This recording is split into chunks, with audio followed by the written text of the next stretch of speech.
Morning students, आज हम पढ़ते हैं बीकॉम फर्स्ट सेम का जो हमारा सब्जेक्ट है वो है हमारा business communication. And business communication में जो हमारा मोस्ट और इम्पोर्टेंट जो टॉपिक है वो है हमारा संप्रेषण की बाधाएं।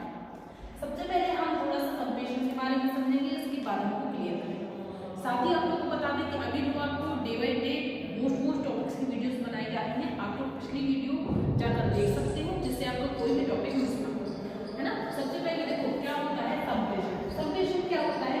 जब दो लोगों के मध्य में उनकी एक विशेष प्रकार से बातचीत होती है, इंफॉर्मेशन एक्सचेंज होती है, बातें होती हैं, फीडबैक, रिप्लाई, ये सब चीजें होती हैं। तो हमारा जो कम्युनिकेशन करने का उद्देश्य है वो सबसे पहले तो एक सेंडर होना चाहिए, दूसरा हमारी बात को सुनने वाला होना चाहिए, तीसरी हमारे पास कोई ना कोई किसी न किसी प्रकार की बात होनी चाहिए, चौथी हमें हमारी बात को समझने वाला होना चाहिए कि जिस लैंग्वेज में हम बात कर रहे हैं उस लैंग्वेज में उसको समझ में आ रही है, पांचवा है कि वो मेरी सारी बातों को सुनकर फीडबैक।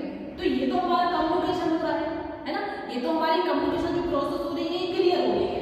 अब संप्रेषण में कुछ ऐसी बाधाएं भी आती हैं, जैसे ग्रुप बड़ा होने के कारण हमारी बातों को स्पष्ट तरीके से नहीं सुन पाए या किसी और तरीके से या नेगेटिव वे में ले गए। तो बहुत सारी ऐसी बाधाएं आती हैं समय समय पर, जगह जगह पर, भिन्न भिन्न तरीके से। जब हम संप्रेषण करते हैं तो संप्रेषण करते के समय हमारे जो संप्रेषण में बहुत ऐसी छोटी छोटी सी रुकावटें आ जाती हैं, प्रॉब्लम आ जाती है। कभी कभी हम जो बोलते हैं वो हम बोलना नहीं चाहते हैं और जो हमने बोल दिया वो सामने वाले ने सुना नहीं, वो नेगेटिव वे में ले गए। तो ये भी एक प्रकार की बाधा है, ये भी एक प्रकार की बाधा है जो सामने वाले ने फील की। हमने अगर अगर आपको डांटा, हमने आपको बहुत देर डांट दिया, अभी आप कह दो मैम आप अभी हमको डांटती, ये भी एक प्रकार की बाधा है ना।